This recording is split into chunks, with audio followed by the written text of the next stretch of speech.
Завгүй өдөр хоногуд үргэлжилж өнөөдрийн ажил маргаашийн төлөвлөгөө гэсээр цаг хугацаа харавсан сум шиг өнгөрсөөр нийгмийн нүргэн тасралтгүй мэдээллийн урсгалд таны сонорт чухал сэдвүүдийн талаар жинхэнэ дуу хоолой хүргэх бодит подкастыг хүргэж байна. Би сэтгүүлч Мөнхуянга олон таалт үзэл бодлууд гүн үзгий утга сэдвүүдийн талаар ярилцъя. Чөлөөт яриа бодит нөлөө Real podcast. Сайн байцгаана эрхэм үзэгчдээ та бүхэнд өнөөдрийн мэнд хүргэе. Real podcast-ийн цоо шинэхэн дугаар хүрэхэд бэлэн болоод байна. Энэ удаагийн зочноо танилцуулъя. Агаарын йогийн олон улсын багш, фитнес дасгалжуулагч, зам Монгол улсад зуул йога студийг үүсгэн байгуулагч Мөх Цулман хүрэлцэн ирсэн байна. Өнөөдрийн мэнд хүргэе. За баярлалаа. Баярлалаа. Чанд ч гэсэн өнөөдрийн мэнд хүргэе. Намайг өөрийнхөө подкастт оруулж аваад мөн баярлалаа. За баярлалаа. Тэгэхээр зурлагийнхаа талаар товчхон мэдээлэл өгөхөд 2018 оноос хойш ер нь одоо агаарын йогоор багшилж мөн энэ хугацаанд 5-аас 6 мянган багш шарнар бэлдсэн тийм багш байгаа. Тэгэхээр энэ агаарын йогтой яаж холбогдож исэн тухайгаа ярьж эхэлвэл илүү сонирхолтой болов гэж бодож байна. За тэгээ ер нь бол агаарын йогад би орж исэн бүх маань амар юм одоо сонирхолтой гэх юм уу. Ерөөсөө би ингээд йогийн багш болно гэж амьдралдаа төсөөлж байгаагүй. Үгүй ер нь төсөөлж байгаагүй зүйлийг амьдралдаа амар бий болгох юм шиг санагддаг байхгүй надад. Тэгээд яг миний үндсэн мэргэжил бол IT инженер. Тэгээд хүмүүс одоо ингээд хэлэхээр ерөөсөө тийм үү гэдэг амар шал бүр эсрэг зэрэг өөр мэргэжлүүд байгаа байхгүй. Тэгээд 17 онд би Монгол Улсын сургуулийг IT инженерээр төгссөн. Тэгээд төгсөөд ерөөхдөө 6 жилийн хугацаанд 6 сарын хугацаанд мэргэжлэрээ ажилласан. 6 сарын хугацаанд ч тэгээд ажиллаад тэгээд өөрийнхөө эрүүл мэндийн шалтгаанаас болоод анх йогад орчихсон. 18 он хүртэл 17 оны сүүл хүртэл гэх юм уу 17 оны сүүл хүртэл би ямар нэгэн дасгал хөдөлгөөнөөр нэг хичээлдэг төрлийн хүн ерөөсөй байгаагүй. Багасаа ер нь урлагийн аяастай бүхтэйсэн. Тэгээд урлаг талаасаа гэхээсээ биш спорт руугаа ерөөсөө өндөшнөх явдаггүй. Тэгээ байж байгаа 4 жилийн хугацаанд ингээд IT инженер чинь байнга ингээд компьютерийн ар сууж байгаа код бичдэг. Тэгээд тийм учраас ингээд суугаараа ажил гэж явдаг. Тэгээд сургуулаа төгслөө 6 сарын хугацаанд мөн адил ингээд IT-ийн чиглэлээр ингээд ажиллаа. Тэгсэн чинь надад бүр яг тэр хугацаа бүр амар хэцүү байдаг гэсэн. Яг ингээд миний дуртай мэргэжил яг биш байсан байгаа байхгүй юу. Одоо ингээд бодохоор тэгээд өөрөө жоохон хөдөлгөөнтэй хүн байсан болохоор тэгээд ерөөхдөө бол одоо яг байгаа миний мэргэжил маань надад айгүй таалагддаг. Эрүүл мэндийн шалтгаанаас гэдэг маань болохоор ингээд байнгын суугаараа ажилтдаг учраас хоёрын хөөрөх асуудал гэж яддаг шүү дээ тий. Одоо ингээд айгүй олон хүмүүс өнөөдөр ингээд яг энэ хүү асуудал маань ингээд хүмүүсийг зовоож идэг л таа. Тэгээд тэрний нэг нь бол ер нь бол би байсан. Тэгээд яг зүгээр ингээд хоёрын хөөрөх биш. Ингээд хоёрын хөөрөд хүмүүсийн ингээд жоохон мэж байгаа зүгээр болчдөг бол минийх бүр ингээд архаг болцсон байсан. Ингээд бүр тарих руугаа ингээд ордог. Одоо мэдрэл рүү гэсэн мэдрэлээ дагаж өвдөөд ингээд хуй маань ингээд ер нь бол ингээд архагшаад ирэхээрээ тарих руу хатгаж явд юм байна. Хуйн дагаад хүзүү агаад тэгээд дээшээгээ тарих байгаа шүү дээ тий. Тэгмээд ингээд тарих мэдрэл рүүгээ бүр ингээд дагаж өвддөг болсон байсан. Тэгэхээр нэлээд архаг төрөл рүүгээ орсон байсан. Тэгээ ерөнхийдөө бол анх ингээд йогагаар хичээллэх эхлэл маань бол яг энэ миний эрүүл мэндийн шалтгаанаас болж байсан. Би тухайн үед бол уламжлалын эмнэлэг энтрээр бол явж байсан. Яваад бариулж байсан. Тэгээд уламжлалын эмнэлэг эмч нар маань бол тухайн үед миний тэр өвдөж байгаа өвчнөд ингээд намдааж өгнө гэхээс биш тэр урт хугацааны зүйлийг бол надад сайн хийж өгөхгүй. Зүгээр одоо ханаа түрээд ингээд эм өгдөгтэй адилхан яг эм өгж байгаатай л юм адилхан байсан гэсэн. Тэгээ би дахиад ямар нэгэн хөдөлгөөн хийхгүй яг нөгөө адилхан нөгөө компьютерийн хаад очиос байгаа юм бол тэгэл буцаалах хөрөх яг нэг юм асуудал гардаг байхгүй. Тэгээд тийм учраас би йогад ингээд орж исэн. Йогад ороод надад үнэхээр таалагдчихсан. Миний хоёрын хөөрөх асуудлыг аюугаа эмчилсэн. Тэгээд дээрээс нь тэрнээс гадна зөндөө олон зүйлд маань нөлөөлчихсэн. Тийм ментал хэлт байна. Сэтгэл санаа нөхцөл амар гоё тайвшраал. Тэгээд сонголт хийхээр ч өөрөө аюугаа хөнгөрч эхэлдэг. Тэгээд би хөнгөрөөд ирэхээр ингээд эрч хүчтэй болдог гэд зөндөө олон зүйлүүд байгаа. Тэгээд надад йога таалагдчих эхлээд нэг өдөр би ингээд гэртээ очиод ээж би йогийн багш боллоо гэж хэлчихсэн байхгүй. Тэгсэн чинь манай ээж чи юу гэж бүр идэхгүй. Манай ээж хүртэл идэхгүй байсан байхгүй. Тэгээ би яагаад йогийн багш болж болтгоо юм гэсэн чинь чи ямар ч сонголтгүй үстэй гэсэн юм. Тэгэхээр тэгээ ингээ хийгээд ахаар сонголтоо болж болдог болдсон байх. Би ингээ багшаасаа асуулаа ингээ багш болж болно гэж юм гэсэн чинь за ястаа мэдэхгүй гэж манай ээж бүр итгэхгүй үнэхээр итгэхгүй байсан. За тийм хүмүүс би чадах юм чинь юм бэ.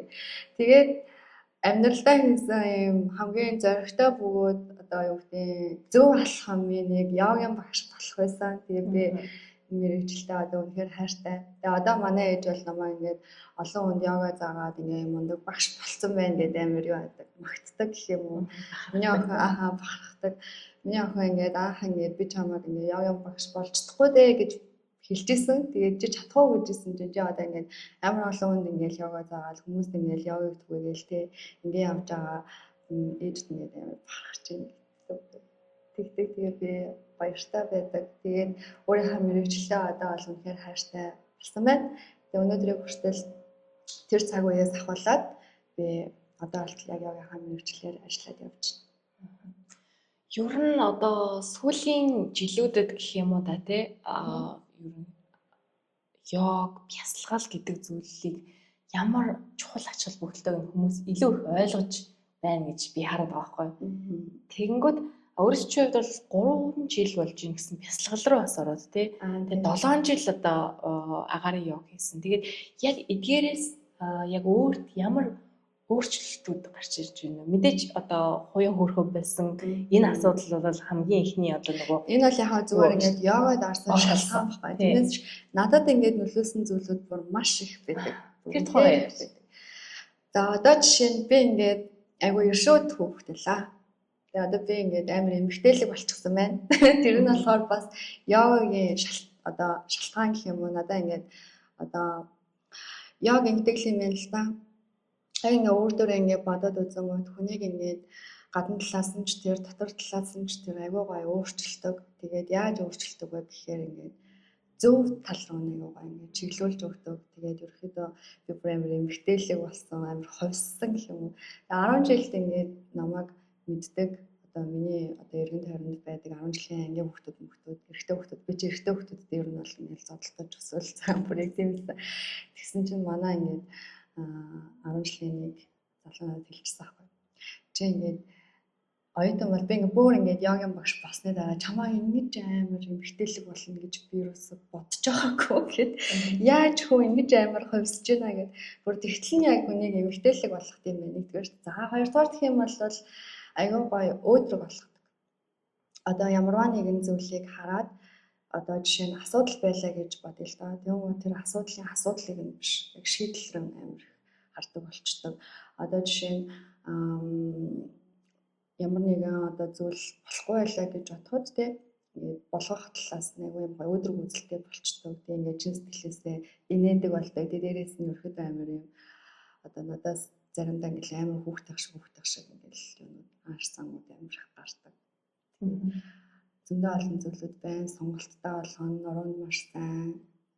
Тэгээд бясалгалын хувьд би ярил л да. Бясалгалын хувьд би ингээд 3 жилийн өмнөөс хичээлж эхэлсэн. 3 жилийн өмнө би одоо бясалгал дотроо маш олон төрлөөтэй хүн болгоо ингээд өөр бясалгалын төрлүүдээр хичээлдэг л дээ. Ерөнхийдөө ингээд бясалгал маань яг юутай адилхан. Одоо хүний нэг ингээд одоо жишээ нь би йога дуртай байлаа гэд чи дуртай байна гэсэн үг биш шүү дээ. Тийм ингээл өөр хүмүүс ч гэсэн йога хийж үзэл таалагдахгүй ч юм уу тийм ээж болно. Нэг хүн йога дуртай байж болно, нэг хүн бүжгэн дуртай байж болно, нэг хүн фитнес дуртай байж болно. Яг тэрнтэй адилхан бясалгал дотроо ингээд юм олон төрлөд байхгүй. Таардаг гэж. Одоо жишээ нь би ингээд одоо mindfulness гэдэг юм уу тийм бясалгал хийлээ гэд тэр маань надад тохирохгүй байж болно. Тэгэхэд миний ингээд хичээлдэг бясалгал бол чандаа сайлах гэдэг нэртэй бясалгал. Чандаа тайлна гэсэн үг утгатай ерөнхийдөө бол ингээд маш олон одоо олон улсад бол маш олон хүмүүсийн бясалгалаар хичээлдэг. Тийм байгаа. Тэгээд анх энэ бясалгалдаа ороод 3 жилийн хугацаанд жил ирэх тусам л яг ингээд хүнд ингээд багаар ингэж одоо үр дүнгээ мэдрүүлдэг юм лээ. Ерөнхийдөө бол би яг 3 дахь жилээс ахуулаад энэ бясалгалынхаа үр дүн аягүй сайн мэдэрч эхэлсэн гэх юм уу. Тийм байна. Эхний 2 жил бол яг тууштай хийгээд явсан. Айгүй релаксинг болоод яг ингээл тиймэрхүү байдалтай байсан бол 3 дахь жилээс амьдрал маань ингээд өөрчлөлтүүд гарч ирэл. Тэгээл ерөөхдөө эргэн тойрны хүмүүс хүртэл өөрчлөлттэй бол тэгэл би өөрөө хүртэл амар өөр болсон юм шиг. Тийм байдаг. Байсан. Тэгээд одоо бол би яг бас бяцлагалгүйгээр өөрийнхөө амьдралыг цаашаа төсөөлж чадахгүй. Тэг яг одоогийн нөхцөл байдал дээр бол би юу хацсан бэ? Чанаа салгах бяцлаглаа. Одоо level up хийж байгаа. Одооны нийгэмд гүн рүү орох тэр зүйлүүд айгүй чухал юм шиг санагдлаа. Яа тэгвэл бид нар одоо ингээд улам л амьд харилцаанаас ингээд алстраал одоо хэрэгтэй шаардлагатай мэдээллүүдийг жишээлхэд одоо подкаст сонсоод ч юм уу нэг алсаас нэг бичлэг үзээд ингээд болчдөг гэрийнхэнтэйгаа ч гэсэн холбогдчихийгвэл хизээч хаанаас ч бид нар тэг алгасаад холбогдчихж जैन те. Ийм нэг технологийн маш олон боломжууд өөрөө ирэхэд бидрээс ингээд ийм хариуд нь авж байгаа зүйлүүд нь бид нар ийм амьд харилцаа гэдэг зүйлээ гоё мэдрэмж гэдэг зүйлээ эргүүлж төлөөд тэднийг аваад амжсан надад. Тэр үед юу гэдэг өнөө нийгэмд ялангуяа те одоо чиний ярьж байгаа зүйлийг ялав маш чухал юм шиг санагдаж байна. Яагаад гэвэл бид нар их тийм зүйлүүдээр их өгүүлэгдэж дутагдж байгаа ах гэж бодож байна. Тэрийгэ мэдхгүй заавал зарим нь бол анзаарахгүй ч явж байгаа тохиолдол байгаа. Ер нь бол яг тийм байхгүй юу. Одоо ингээд бид нар айгүй олон ингээд технологийн хөгжөлтөнд явж байгаа шүү дээ. Нөгөө AI одоо чинь бид нар ингээд ерөөсөө юм баг хийхэ болчих шүү дээ. Одоо юу гэдэг нэг сургуулийн одоо assessment энтрээ бэлтгэхдээ хүртэл ингээд ChatGPT энтер ашиглаад ингээд явдаг болсон байна. Ингээл хүмүүсийг амар залхуу болгоцсон. Ерөөсөө сэтгэн бодох чадваргүй болгоод байна. Хоёрдугаар яг давуу талууд байгаа ч гэсэндээ сул талууд ингээд эсрэгээрээ байгаа байхгүй. Тэгээ энэ олон технологийн юундаа бид нэр цохиулж байгаа байхгүй. Ерөөхдөө ингээд бид нар байнга уцаа оролдоод одоо чиний хэлгээр амьд харилцаа гэж байхгүй болсон байна тий. Тэгээ өөр лүгээ өнгөх ч юм уу яг ингээд өөрийгөө сонсох ч юм уу тэр цаг хугацааг өөртөө гаргаж өгч өгнө гэвэл за мэдгүй зарим хүмүүс бол гаргаж өгч байгаа ах. Бүгд масаар бол бас тийм биш гэж бодож байна. Гэхдээ бидний яг энэ технологийн хөгжил бол яг үнийг хэлэхэд хүмүүсийг жоохон ингээд стресс үлдэх болгочихсон байгаа. Тэгээ дээрэс нь яг өөрийгөө сонсоход илүү хол нэг нэгнтэйгээ ингээд илүү ойр байхад ингээд холдуулаад идэг штэ. Одоо шинэ уцчаа ингээд тэгдэг штэ ингээд ойр байгаа хүмүүсийг холдуулаад хол байгаа хүмүүсийг ойртуулдаг гэдэг. Яг үнэн юм шиг санагддаг. Тэгээ яг энэ үед яг ийм сүнслэг хүмүүс маш их гарч ирнэ гэсэн одоо бас нэг тийм баг судалгаа явагдаад байгаа юм шиг би нэг сонсч байсан. Одоо яагаад гэхээр технологи хөгжих тусам хүмүүс нас ингээд залхаж штэ зарим хүмүүс яг тэрнээсээ яаж гарах вэ гэсэн аргыг хайж ийн гэдэг. Тиймэрхүү одоо сүнслэг хүмүүс гарч ирснээрээ одоо яг тэр зүйлд ингээд юм туслахч гэдэг юм уу яг тийм ажлууд янз бүрийн одоо гэрлийн ажлууд хийх гэдэг юм уу тийм нэг тиймэрхүү зүйлсүүдийг би болгож байгаа юм. Цаанаасаа одоо хүмүүс яг ингэж бүршлээд явж байгаа гэх юм. Би бас яг тэрнтэй санал нийлж байна. Яа тэгэхээр нөгөө альва зүйл ингэж хөгжиж яваад хөгжлийнхөө оргил үе дээр эргээд буцаж штэ. Ер нь улс орнуудын хөгжлүүд ч гэсэн тийм байгаа ш. Бид нар ч гэсэн нэг ингээл одоо юу гэдэг юм бүр нэг наад захын жишээ авахд л ингээл одоо хүмүүс гоо сайхан ч юм уу ямар нэг тийм зүйлүүдээ ингээл өсвөр насныхаа охтууд чинь тий ингээ гоё байх гэж янз бүрийн зүйлд уурайж ингэж хиймэлж гэдэг юм уу юм хийжсэн нэг юм бүх зүйлүүдийг ингээд илүү ойлгоод ирснийхаа дараа нөгөө байглаас заягдсанаар нь гоё хайрлаж авч явах руугаа бас ингээд тий нэг юм органик алхмууд ингээд салбар бүрт ингээд өөр байдлаар яваад байна гэж бодож байгаа байхгүй юу. Тэгэхээр зулаас нэг бас агаарын йог одоо бясалгал тий бас энэ чинь ингээд бүгд ингээд яг өнөөгийн нийгэмд яаж өөрийгөө алдахгүй гоё авч явах гэхдээ зөвхөн харагдах хөдлийн гоё биш л дээ тий. Тэрэнд одоо дөхөн болох зөөсүүд юм шиг зүгээр санагдаж байгаа байхгүй. Надад бол тий. Тэгэхдээ агаарын йог, энгийн йог хоёрын ялгаа яг юу вэ? За ерөнхийдөө бол их ижилхэн байхгүй юу. Энгийн йога гэдэг нь болохоор одоо зүгээр газар дээр хийдэг тийм мат гудсан дээр хийдэг йога байгаа шүү дээ. Энэ маань болохоор хатха йога яг гудсан дээр хийдэг агай олон төрлийн йога гэдэг л та. Гэхдээ хамгийн ихний уламжлалт йогаг ярьж байгаа бол энэ маань хатха йога гэдэг нэртэй байдаг. Тэгээд энэтхэгээс үүсэлтэй.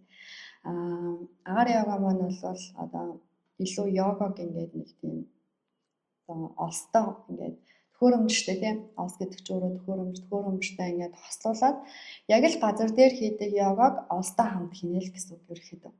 Тэрнгээр өөр. Тэгээд олсон нь өөрөө тусалж өгдөг байхгүй.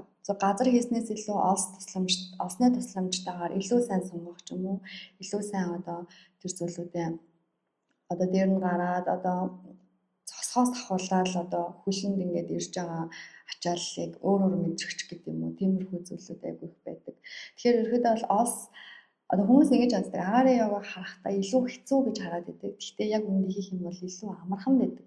Яагаад гэхээр хүн зүгээр өөрөө нэг юм хийснээс илүү нэг юм туслаад дэмнээд өгөхөөр илүү амархан байж тарааш тэ яг ингээд энгийнээр бодоход яг тэрнтэй адилхан сонголтгүй хүнийг нөгөө олс маань ингээд наашин жаашин татаад сунгаад өгдөг ч гэдэг юм уу. Тэгээд ингээд ерөөхдөө дэмнээд туслаад өгдөг учраас айгу амархан байдаг гэсэн. Ялгаагаар ерөөсөө л юм газар дээр хийдэг йогаг олстой хийж байна л гэсэн. Төхөөрөмж ашиглан илүү хялбар болгож чинь, илүү сонирхолтой болгож чинь. Тэгээд ерөөхдөө бол илүү экстрем талтай юм дуртай хүмүүс байх юм бол агаарын йогаг сонирхол их зүгээр байдаг. Зарим хүмүүс болохоор ингээд газрын йога дээр одоо ингээд хаатгай йога, уламжлалт йога одоо бусад йогагийн газар дээр хийдэг төрлүүдийн йога байгаа шүү дээ.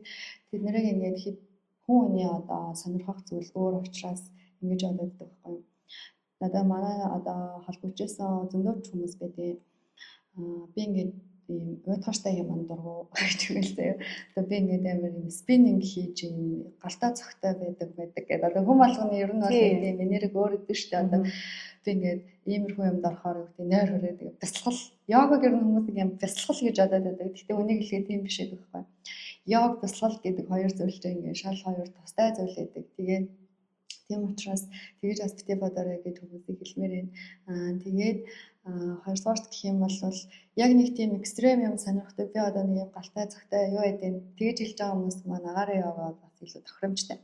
Тэгээ би өөрөөдөө ингээд айгуу яадаг хүмүүсээ харж хичээл авдаг. Жишээ нь би ингээд би маргааш ийм л хичээл авна даа гэж очдог байхгүй. Ягаад гэхээр тэнд чинь хүмүүс би ямар хүмүүс ирэхээ мэдж байгаа ч гэсэндээ тий анх ирж байгаа хүмүүсийг бол би мэдгүй. Гэхдээ дараагаар ирж байгаа хүмүүсийг би мэдэн шүү. Манай ангид явж байгаа юм чинь тийм хүмүүс байгаа гэдгийг мэднэ. Гэхдээ тэр хүмүүсийн өдөр болгон ирж байгаа энерги нь үрээд байхгүй. Тэр хүн өмнөх өдөр нь юу хийсэн те яг ямар байсан өглөө яаж ирснээс шалтгаалаад гэх юм уу. Бүх өдрийн энерги өөр байдаг гэсэн. Тийм гот одоо ингээл хүн ингээл амар ядарсан ч юм уу тийм энергитэй ирлээ. Эсвэл ингээл одоо амар галтаа цогтой ирчтэй ирлээ гэж бодоход тэр болгоны энергит нь тааруулж өрөхөд заадаг.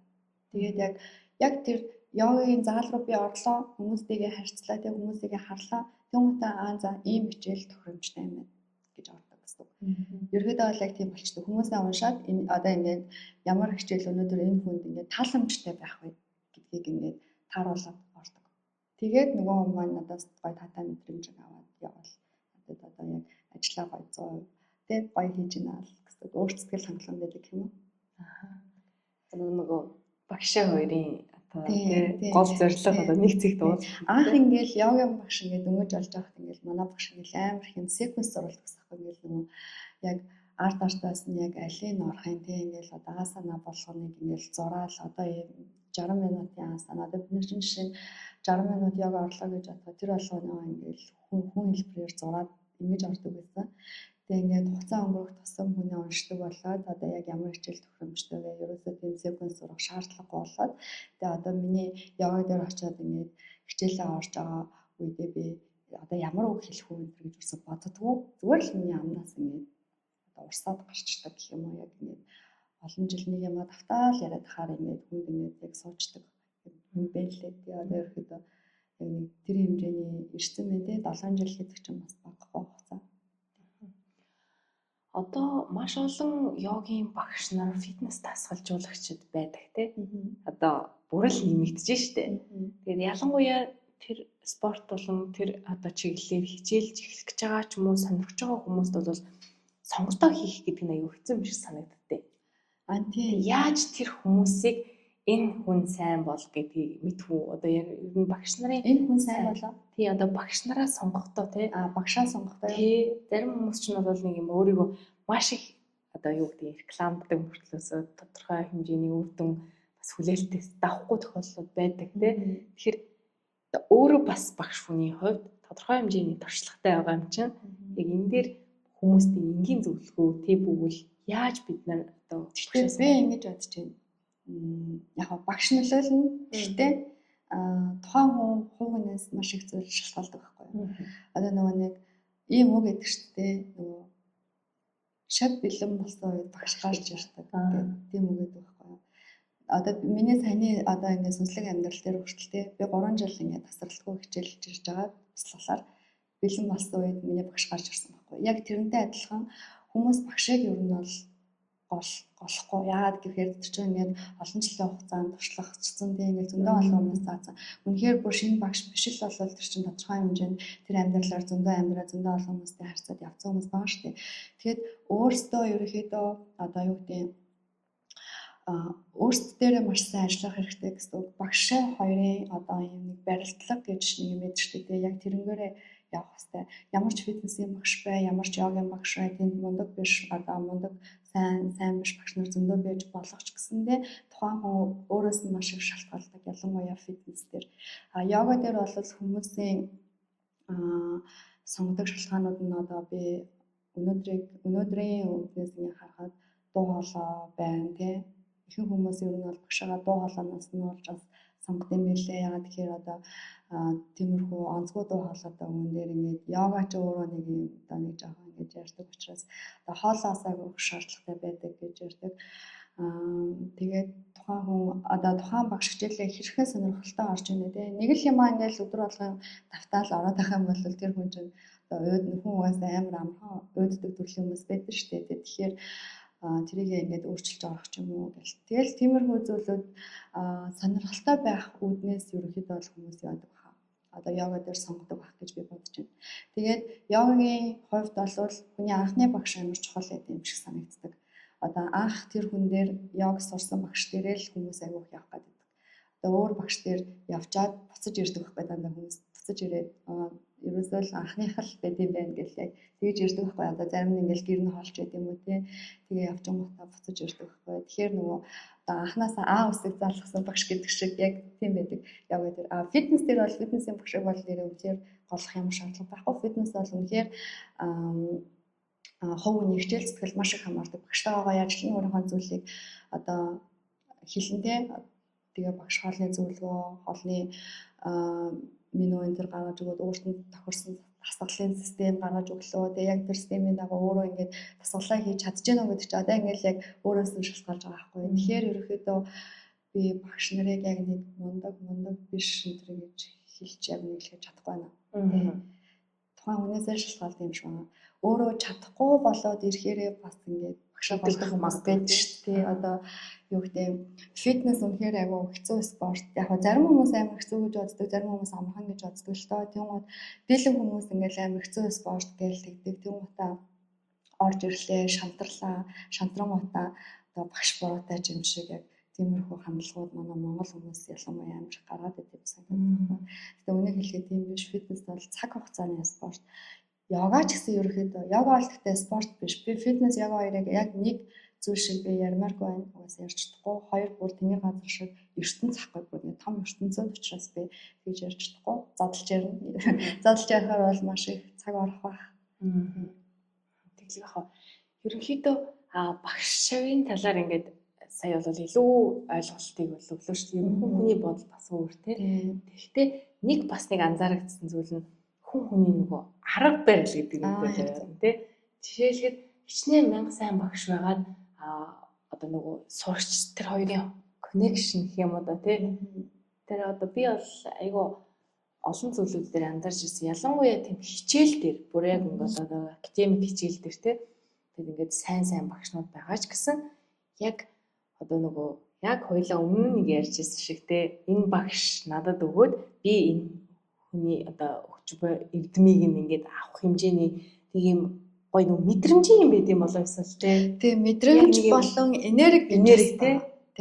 Яагаад ч тэр хүн хичнээн сайн багш байлаа гэд энерги таардгүй хүн гэж бас байдаг байхгүй. Миний хувьд ялангуяа тийм байдаг. Тэгээ энерги энэ төр яриад ирэхээр хүмүүс бас жоохон ингээд бас зарим нь ингээд мэддгүй хүмүүс бас байж болно шүү дээ. Тийм үү энерги ингээд нүдэн харагддаг, гарт баригддаг гэл хүмүүс чинь тэгдэж шүү дээ. Яг үнийг хэлэхэд энерги байдаг байхгүй. Байдаг энергийн асуудал гэж байгаа. Нэг нэгэндээ тохирох болохгүй бас мэдрэмжийн асуудал гэж байгаа. Багш ингээ амар мэдрэмжтэй ах хэрэгтэй ерөөхдөө тухайн хүнийг ер нь бол уншдаг болсон байх хэрэгтэй байхгүй юу? Би бол тэгж бодож байна. Би өстой тэр дээр санал нийлсэн. Яа гэх юм бол би одоо ингээд тодорхой хугацаанд бол хилээ сайжруулах хилээ ингээд яваал гэдэг байсан. Гэхдээ яасан бэ гэхэд бол ганцаараа яваагүй л байгаа байхгүй юу багштай тий. Тэгээд тодорхой хугацааны дараа яг ингээд нэг хүнтэй уулзахад гэх юм уу тий. Тэр одоо багштайгаа уулзахад бол тэгэл бүр яг ингээд юм торхгүй явж байгаа байхгүй юу тий. Энэ л яг л нөгөө нэг юм энергийн одоо нийцлэл байсан баг гэж би бас. Тэгээ энерги байгаа. Гэхдээ бас би нэг зүйлийг хэлмээр байна. Тэр нь бас хүмүүний сурах арга барил гэж байдаг. Тийм. Одоо жишээ нь зөвхөн энерги дээр ингээд мэ гэдэг ингээд одоо чигч болохгүй шүү дээ. Тийм гот ингээд бид нар одоо бүгдээрээ яг нэг ижлэгийн төрлийн хүмүүс олж бүтээгдээгүй. Тийм. Бүгдээрээ өөр өөр сурах арга барилтай байгаа. Өөр өөрийн онцлогтой байгаа. Тийм. Одоо нэг нь ингээд амар хүнийг одоо нэг хүн одоо нэг хүнээр амар бүршлүүлээд ч юм уу ингээд сурдаг бол нэг нь ингээд айгуу гоо ингээд юм тайван амар аргаарч гэдэг юм уу ингээд ямар ч юм бүршлүүлэхгүй тий шаардуулахгүй тий ингээд сурах дуртай хүмүүс байдаг. Тий. Гэл намайг бол тэгдэг зөө. Би одоо яг хэлний бэлтгэл ярингууд би ч гэсэн ингээд хэлний бэлтгэл сураад сая төгсчлөө тий. Тиймгот ингээд би юм байхгүй юу? Өөрөө одоо нөгөө хүн намайг ингээд түлхээд хахаар амар тохгүй л яг үндэ. Би ингээд өөрөө амар юм удаан аргаар сурдаг төрлийн хүн юм уу? Тэгээд намайг зүгээр ингээд зөндөнд орчихоор би амар сурдаг байхгүй. Тэгэхээр нөгөө нэг хүн болгоны яг нэг тийм юу байна л да? Сурах арга барил байна л да. Одоо нэг багш тэр хүн таалагддаг байлаа гэд нөгөө хүнд нь таалагдахгүй гэж болдог байхгүй. Тэгэхээр ингээд одоо сурах арга барил гэж би бас хэлмээр энергиэс тий. Одоо ингээд заавал нэг зүйлийг барихаас илүү нөгөө олон ургалч үзэл байна тий. Бүх талаасаа л энэ бүхэн холбоотой учраас альва зүйлийг ингээд яриад эсвэл асуугаад тэрний хариултыг нь олъё гэж хичээх хүчүүд бол зөвхөн нэг зүйл дээр тогтмооргүй байгаа байхгүй тий. Олон талын нөлөө байгаа. Тэдгээрээс одоо нийлбэр нь одоо эцсийн үр дүнд ямар байдлаар нөлөөлөл үүснээс хамаарч үр дүн бас өөр болоод байна л да тий. Орчин үеийн залуучууд йог хийх хандлага бол бас их байгаа. Ялангуяа эрүүл мэнд болон эрүүл зөв амьдралын дадал хэвшилт суралцъя гэсэн хүсэл байна. Тэгэхэд хүслээсээ гадна бас нийгмийн тренд өгшөг байна. Тэгээд тгийг хоцрохгүй явъя гэсэн нөгөө нэг нийтлэг хүмүүсийн нэг бас бодол байдаг шүү дээ. Тэгэхээр залуучууд гэх юм уу ер нь үзэгчдэд хандаад йогоор хичээхийн ач холбогдлыг болоод яг л та одоо хэлэх хэрэгтэй шүү гэдгийг да багш хүний үднэс хэлж өгөөч. Яа тэгвэл нөгөө хүн болгоны арга барил бас өөр тий. Гэхдээ одоо багш хүний хувьд бол бас тодорхой хэмжээний туршлага байгаа. За би 7 жилийн өмнө анх ингээд йогийн багш болж байхад хүмүүс тэр бүрчлэн йогыг мэддгүй байсан. Яг үнийг хэлэхэд яг одоогийн шиг одоо бол харьцангуй хүн болгон йог мэддэг. Эрэгтэй хүмүүс хүртэл хичээлдэг болоод байна. Тэгээд тэгэхээр энэ юу харуулж байна гэхээр ингээд жилийн хугацаа өнгөрөх тусам тийм йог гэдэг чинь ингээд хүнд амир хэрэгтэй зүйлээд юм байна. Бясалгал гэдэг чинь хүн аяга хэрэгтэй байд юм байна гэдгийг хүмүүс ингээд ойлгож байгаа учраас би орж байгаа юм болов йогийн багш нар ч гэсэн их турж гарч байгаа юм болов йогоор хичээлж байгаа хүмүүс маань ч гэсэн их болж байгаа юм болов гэж би бодож байна. Асуусан асуулт нь гэхээр одоо яагаад эхлэх ёстой вэ гэсэн шиг тийм хэдэн настай нь юусаа хамаагүй тий тэр хүн хэдэн настай нь юусаа хамаагүй байхгүй юу яг тэр өнөөдөр хэрвээ намайг сонсч ивэл тий өнөөдөр ингээд эхлэх юм бол тэр цаг үеэс ахуулаад одоо йогоор хичээллээд йогтай ингээс хашгүй холбоотой байснараа насан туршийн эрүүл амьдралыг насан туршийн аз жаргалыг олж авч ийна л гэж би хэлнэ. Тийм. Яг хизээ эхэлсэн цаг мөчөөс ахуулаад өөртөө өөрлөгөө өнгөх тэр сайхан зүйлийг авч ийна л гэж хэлнэ. Тэрнээс өөр хитрхээ их гадаад орчинд баягдаад байгаа юм уу даа гэж би хэлмээр байна. Хитрхээ их ингээд материаллык зүйлс тий хитрхээ их материаллык зүйлс ингээд гарт баригдах тий нүдэнд харагдах гэдэг нэг ярьдаг шүү дээ. Тиймэрхүү зүйлд ингээд уягдаад байгаа юм болоо да зүгээр битээ тэгээч тий яг өөртөө хэрэгтэй өөрлөгөө өнгөх өөрийнхөө эрүүл мэндийг тэтгэх эрүүл амьдралын хэм маягийг бий болгооч гэж хэлмээр байна. Яг өнөөдөр спорт биш эрүүл амьдралын хэм маяг баггүй юу? Бүр ингээд насан туршийн амьдралын хэм маяг гэсэн үг. Би ингээд угаасаа бас шавнартай хэлдэг баггүй юу? Над дээр бол ерөөхдөө явж байгаа хүмүүс дор хаяж жил 2 жил тасралтгүй явсан хүмүүс байдаг. Одоо би Сиднейд агаарын йога эхэлснээс ахуулаад 8 сар болсон байна. Тэгмээд анх эхлээд одоо л явж байгаа хүмүүс. Нэг ч ингээд одоо дунд нь алдахгүйгээр ингээд сар болгон сонголтаа гэдэг ингээд явж байгаа хүмүүс байдаг байхгүй. Тэгэхээр яг юу гэж хэлэх гээд байна гэхээр йог ингээд нэгэн сарын хугацаанд хийгээлтэй туршиж үзэл ийм л юм байд юм байна гэж орхидог зүйл яг үнэндээ биш. Энэ бол одоо бүр лайфстайл шүү тий ингээд зүгээр л юм чинь одоо байнгын л одоо юу гэдэг вэ бид нар ингээд өдөртөө ингээд хоол иддэг шүү өглөө босоод цайгаа уудаг. Зарим хүмүүс өдөр болгон кофе уудаг. Тэгээ өдрийн хоолоо заавал иддэг. Яг тэрнтэй адилхан йог гэдэг чинь яг ийм хабит ахгүй. Ингээд яг л одоо өдрийн хоолтой адилхан, өглөөний цайтай адилхан биднэрт ингээд хэрэгтэй ийм гэсэн. Ерөөсөө л ийм. Тэгээд йогоор хичээлж эхэлсэн цаг үеэс ахуулаад одоо ялангуяа эмэгтэй хүн, за эрэгтэй эмэгтэй гэж ялгаад авах. Хөгшөөл зогсдог. Би тэрийг бол сонсч байсан. Хөгшөөл зогсдог. Яг тэр цаг үеэс ахуулаад хүн доошоогоо явна уу гэхээс дээшээ явдаг байхгүй. Улам залуужин сэтгэлгээгээрээч бай, бие махбод гадаад үзмжээрээч бай. Ерөөхдөө тийм болдог гэсэн. Тэгэхээр йогийн гоё өдрийн хоол шиг, өглөөний хоол шиг амьдралынхаа хэм маяг болгоод явах юм бол энэ зүгээр л нэг эмгүү эмчилгээ юм шүү гэдгийг л хэлмээр байна. Насан туршдаа эрүүл амьдралыг олж гинэ гэсэн. Насан туршдаа эрүүл амьдралыг олж гинэ гэдэг чинь тэр маш том ололт гэж хэлж байна. Эрүүл мэндэд хийж байгаа. За бүр эрүүл мэндээс ч гадна том болох гэдэг нь тий. Тэр чинь бүр ментал хэлхийг нөлөөлнө. Тэгмээд ингээд хөрөнгө оруулалт болчих. Өөртөө хийж байгаа хамгийн том хөрөнгө оруулалт бол одоо йога фитнесийн төлбөр юм гэж би боддог шүү. Хүмүүс яг тэр зүйлийг танаад идэв. Би бүр тэрийг гайхдаг за. Одоо ингээд гадуур гараад хувцас хунаар аваад тий ингээд юу гэдэг өөрийнхөө туртай хэрэглээнийхаа юмыг авахта хизээч мөнгө татдаггүй.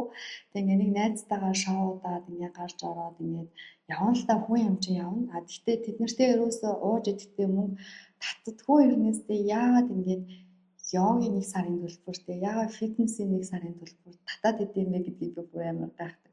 Хүмүүс танаад эхлэхдээ энэ хэрэглээнээс эхэлж таньдаг байхгүй юу? Хамгийн хэрэгтэй зүйлээс эхэлж таньдаг гэсэн. Тэгэхээр л ингээд яг одоо ойлголт нь эсрэг юм уу гэж би хараад байна. Тэр яг нэг тийм хөшмөл ойлголтос байгаад байна. Нэг хүн мөнгөтэй болвол ийм юмд явдаг гэж бодоод идэв. Тийм биш. Монгол бүр тийм үг гарсан юм шиг. Завтай мөнгөтэй хүн л хийдэг фитнесийг. Тэгмээд яг үүндээ тийм биш. Тэрэнд одоо хүн цагаа зарцуулаад, мөнгөө зарцуулаад явж байхад буцаад ямар их зүйлийг хүртэж байгаа гэдгийг тэр мөнгөөр хэмжигдэшгүй их зүйлийг өөртөө бий болгож байгаа гэдгийг л ойлгож байгаа байхгүй. Энэ бол зүгээр асар ухамсарын л асуудал болж байгаа. Яг харахгүй л үнэлдээ одоо нөгөө хүмүүсийн наадахын хэрэгцээнүүд байна тий. Наадахын хэрэгцээнүүдээ ингээд маслын хэрэгцээний онолоор үзэгдтэй. Одоо ингээд идэж уух, унтах, тэгэл энэ дараагийнхын хөндлүүлэх ингээд мэдээж нэг наадахын хэрэглээнүүдэн дээр айгүйх бүдэрж байгаа юм ахуй нөхцлүүд их байгаа юм шиг байна л да. Одоо магадгүй тэрийгээ даваад ирэх юм бол яа харахгүй одоо энэ биднэрт амьдралд айгүй хэрэгтэй зүйл юм байна гэдгийг ойлгоод ирэх тэр нэг стил нөгөө шав бэлэн болох хугацааны амьдралынх нь нөгөө аялал тутамд нь байгаа баг. Яг үнэ. Яа бол хүн болгоны зам мөр угаасаа өөрлөлтөө. Тий. Заавал энэ наснда ингээд йога бясалгалд орох шаардлагагүй хүмүүс бас байгаа шүү дээ.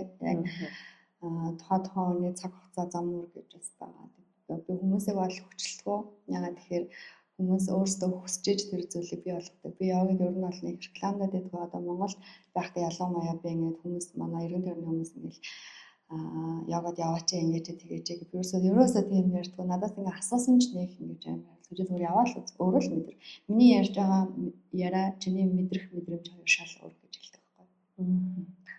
Одоо анхны шатнаас йога эхлүүлээ гэвэл хүмүүс ингээд гэрийн нөхцөлд ч юм уу те ямар нэгэн заавал одоо йогийн студид очихгүйгээр өөрөө өөрөөсөө ингээд эхлэх боломжууд байдгүй.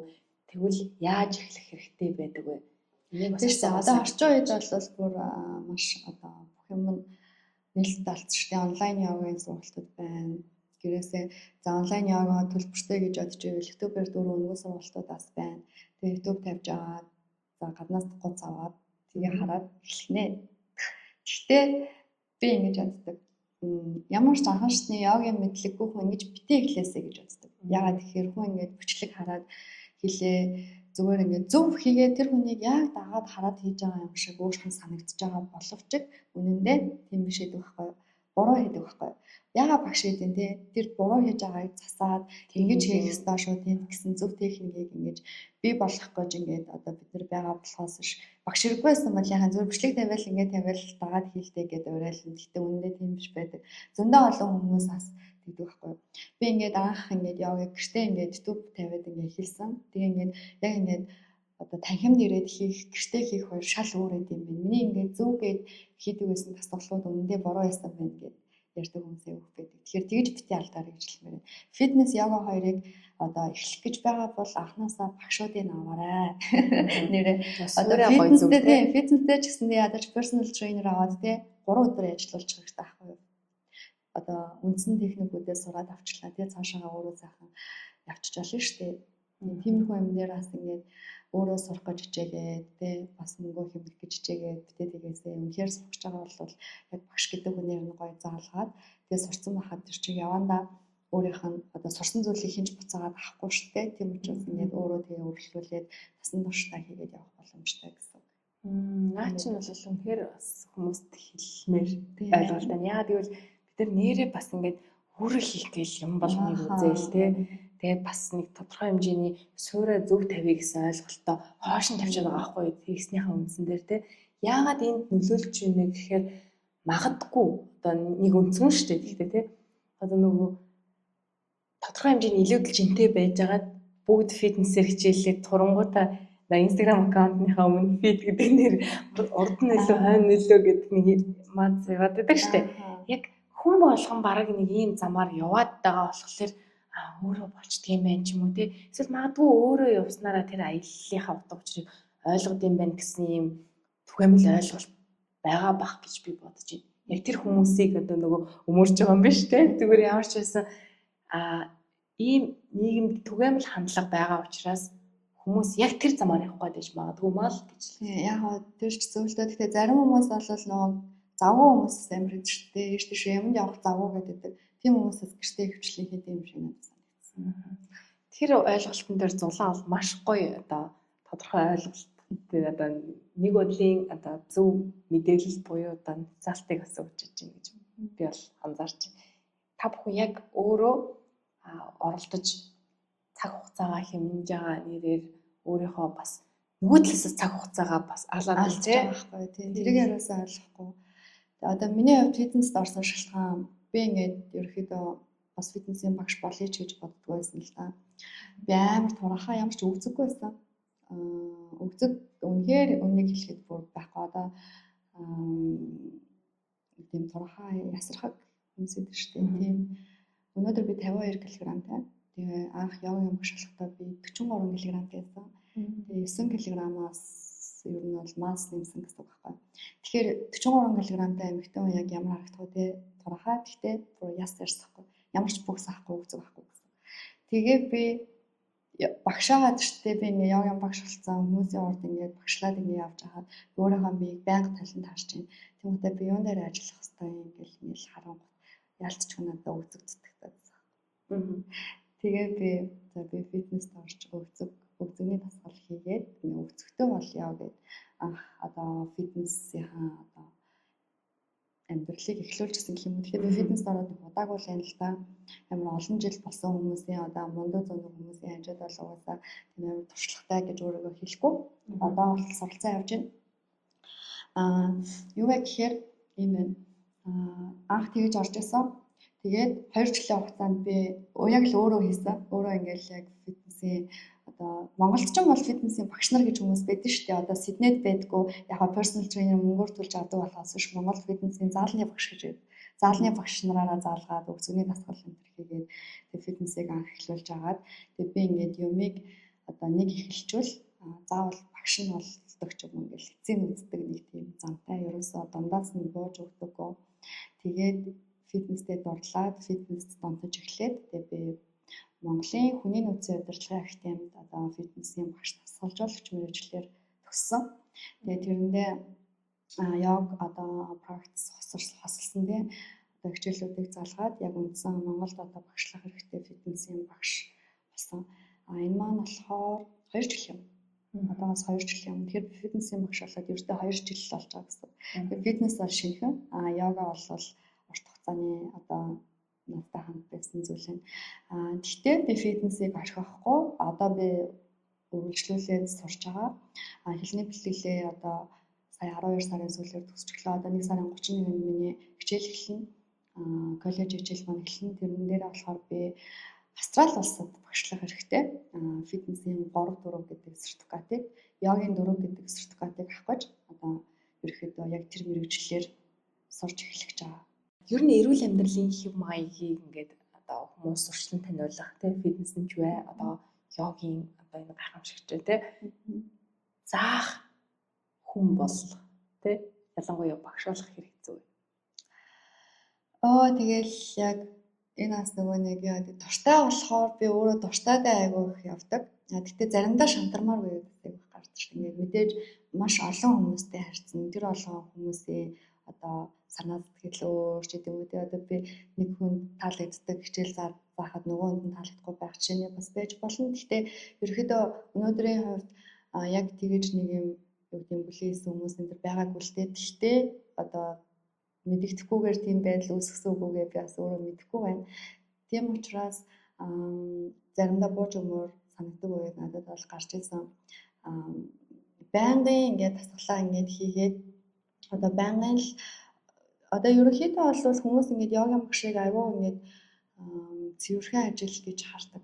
Тэгмэд яг үнэндээ хар ажиллахгүй. Яагаад ингэж хэлж байна гэхээр бүх биеэ хөдөлгдөг. Тэгээд дээрэс нь ярьдаг асар их энергийн дор шаарддаг ажил ахгүй. Тэгээд зүгээр нэг энгийн ажил хийснээс илүү маш их энергийг алддаг. Одоо нөгөө одоо миний зааж байгаа ингээд 10 хүн байлаа гэж бодоход тийм тэр 10 хүнд би энерги хуваагаад өгчөж байгаадаа ерөөхдөө бол ялгаагүй байдаг. Хэрвээ тэр хүмүүсийн энерги жоохон хүнд байвал надад бас тэр нь нөлөөлөөд одоо нэг юм энергийн солилцоо явагдаад идэг байхгүй юу? Одоо тэр тухайн хүний үйл үр буюу кармаг шатааж ингэж үздэг. Йога бол тийм учраас одоо тэр олон хүний карма одоо байгаа штэ тэр чинь над дээр одоо ирэх ч юм уу тийм их асуудлууд хүртэл гарна, ядарна, цуцна, энерги алдна. Иймэрхүү зүйлээс олж шантрахчихсан үеуд бол байдаг. Гэхдээ шантраагүй.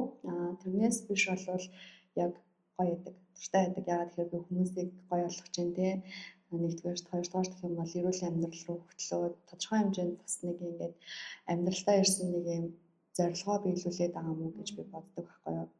Сүнсний зорилго тий би ингээд яг яах гэж энэ хорвоо дээр ирсэн яг тэр зорилгоо ингээд бодонгот ингээд олон хүмүүсийг эрүүл болгох гэж олон хүмүүсийг йогад оруулах гэж тий олон хүмүүсийг ингээд фитнесээр хичээлдэг болгох. Энд чинь ингээд бас асар хүн хийж өгж байгаа одоо гой зүйлүүдийн нэг гэж би боддог. Тэгэхээр ер нь бол би айгу happy ер нь бол ажиллаа хийдгээ. Зарим шандрах зүйл нь бол тийм байдаг. Энергидор явдаг учраас ингээд жоохон энерги алдагдaltaд орох гэдэг. Йога, фитнес, бясалгал юмуут ингээд 3 айгу том зүйлийг надаас ингээд амар богино хугацаанаас ухаар би зүгээр тодорхой нэг хэсэг зүйлүүдийг л сая хэллээ. Тийм гот ингээд цаана маш олон том зүйлүүд байдаг шүү гэдгийг бас одоо дамжуулаад хэлчмээр байна тийм. Тэглгүй яг та бүхэн бас йогоор хичээлэхээр те төлөвлөж байгаа бол бас яг энэ ярилцлагын зорилго бол зүгээр л тэр хүмүүст анхаа шатны мэдээлэл ойлголтыг өгөөд тэдгээр хүмүүсүүдийг те энд дурлах тийм сэтлийг өгөх зорилготой. Тэгээ мэдээж 100% бид нар хизээч энэ бүх мэдээлэл мэдлэгийг одоо нэг ярилцлагаар ч юм уу боломжгүй шүү дээ. Тэгэхээр та бүхэн бас зулаа агштайгаа холбогдоод илүү дэлгэрэнгүй мэдээллийг аваад сургалтанд суугаад тэр нэг юм төгсгөлгүй тийм гоё аялал байна гэж би бол чиний ярианаас бол анзаарч байна. Йогийг яг үнэ алхам тутамдаа өдөр тутамдаа суралцаар л байдаг. Тийм бясалгал, йога, фитнес суралцаар л байдаг. Ерөөсөө би ингээд болцсон гэж ерөөсөө боддгоо. Одоо яг ингээд би болчлоо тий би ингээд мундаг багш гэж боддгоо. Би ерөнхийдөө суралцаад ингээд мэргэжлээ ахиулаад йога дээр ч гэсэндээ төвшин ахина гэж байдаг. Тэгээл төвшингээ ахиулаад фитнес дээр ч гэсэн одоо ингээд одоо коллеждээ сурах чинь тий тэгэл гих мэдчлээ ингээд өдөр бүр суралцаар л байдаг ерөнхийдөө. Тэгэхээр та бүхэн бас энэ зулаагчтайгаар хамт төсөлгүй тийм гоё аялалд гарах боломжууд бол йогоор дамжуулаад бидэнд бас ирж болох нэ гэдгийг хэлмээр байна. Тэгэхээр ярилцлагын төгсгөлд эрүүл амьдралын хэм маягийн талаар тийм цаана зөвлөмжийг бас өгөөч те. Эрүүл амьдралын хэм маяг гэдэг бол ерөнхийдөө тийм амар хэцүү зүйл бол биш. Хүмүүс ингээд амар хүн дээр бодож аван гутаа тэрэндээ хүрэх гээд стресстэй байдаг гэх юм уу? Ерөөсөө битээ тэгэж бодоорой. Эрүүл амьдралын хэм маяг гэдэг зүгээр л яг өдөр тутамдаа хийж болох тийм амьдралын хабит гэж ойлгочих хэрэгтэй. Одоо жишээ нь юу гэдэг идж байгаа зүйлүүдэд жоохон өөрчлөлт одоо болохгүй зүйл идж байгаа зүйлүүдээ өөрчлөлт одоо жишээ нь юу гэдэг эрүүл бус хоолойгоо эрүүлээр солих тиймэрхүү зүйл гэсэн үг байхгүй. Тэрнээс шиг ингээл амар өндөр ингээд одоо зүйл том одоо зүйл гэж хараад яг тэрэндээ хүрэх гээд ингээд шамтрах гад байдаг байхгүй. Тэгхгүйгээр л зүгээр амар easy-гээр л харах хэрэгтэй гэсэн үг. Айгу амархан энэ бол маш амархан зүгээр л өдөр тутамдаа миний ингээд байж ах зүйл юм байна. Хоолтонд анхаарах хэрэгтэй юм байна. Хажуугаар нь дасгал хөдөлгөөн хийх хэрэгтэй юм байна. Өөрийнхөө тодорхой хэмжээнд өөртөө цагаа зарцуулаад дор хаяж өдөрт 30 минут тийм. Заавал ийш тийшээ очих шаардлага бол гараад ядаж гүйдэг байгаарэ гэж хэлмээр байна. Тэгээ гүйхэд ч гэсэндээ хүнээс гоё калори шатдаг. Гүйх бас нэг талаараа бясалгал байдаг. Хүний ментал хэлтэнд бас маш сайн нөлөөлдөг учраас тийм ядаж энэ зүйлүүдээр эхлээрэй гэж хэлмээр байна. Одоо хоолтоо өөрчлөөд буруу хоолдог бол тэрийгээ ядаж ногоо жимсээр солиод ч юм уу тийм одоо сахарын хит их хэрэглээтэй байх юм бол тэрийгээ ядаж органик буюу ингээд байгалийн сахараар солиод жимсээ ингэж идээд ингээд ерөөсөө жоохон ингээд өөрчлөлт хэрэгтэй жижигхэн өөрчлөлт хийгээл болоо. Тэрнээс биш амар юм том зүйл дээр бодоод тэрэндээ хүрэх гээд битээ ингэж байгаарай. Өөрийгөө стресстүүлээрэй гэж хэлмээр байна. Айгу жижиг гэж хараарай. Эрүүл амьдралын хэм маяг тийм зүгээр л байдаг л зүйл гээд харж байгаа нь бол стресстэйг гэсэн. За баярлалаа дулаа. Цаг гаргаж яг энэ одоо өнөөдрийн энэ завгүй нийгэмд те одоо уусаагаар дутагдж байгаа зүйлийн талаар яг багш хүний өнцгөөс өөрийнхөө үзэл бодлого хуваалцсан. Баярлалаа амар хүрх юм. Цаашдынхын ажил амьдралд тэгэхээр өндөр амжилтыг хүсье. За мөн одоо дараагийн нөгөө багшлах одоо их те олон улсад багшлах эрхүүдээ өөрийнхөө багшийн чадварыг сайжруулахдаа хийж байгаа бас хөрөнгө оруулалтууд нь өндөр амжилтыг хүсье. Тэгээд 5-6 мянгаас хоошлох бас бусад багш нөгөө шавнард нь одоо welcome. За баярлалаа. Real podcast-ийн энэ удаагийн дугаар өндөрлөж байна. За өнөөдрийн зочин маань олон улсын агаарын йогийн багш фитнес засгалжуулагч Зулайлаа дараагийн дугаар хүртэл баяртай. Завгүй өдөр хоногуд үргэлжилж өнөөдрийн ажил маргаашийн төлөвлөгөө гэсээр цаг хугацаа харавсан сум шиг өнгөрсөөр нийгмийн нүргэн тасралтгүй мэдээллийн урсгалд таны сонорт чухал сэдвүүдийн талаар жинхэнэ дуу хоолой хүргэх бодит подкастыг хүргэж байна. Би сэтгүүлч Мөнхуянга олон таалт үзэл бодлууд гүн гүнзгий утга сэдвүүдийн талаар ярилцъя. Чөлөөт яриа бодит мөлөө Real podcast.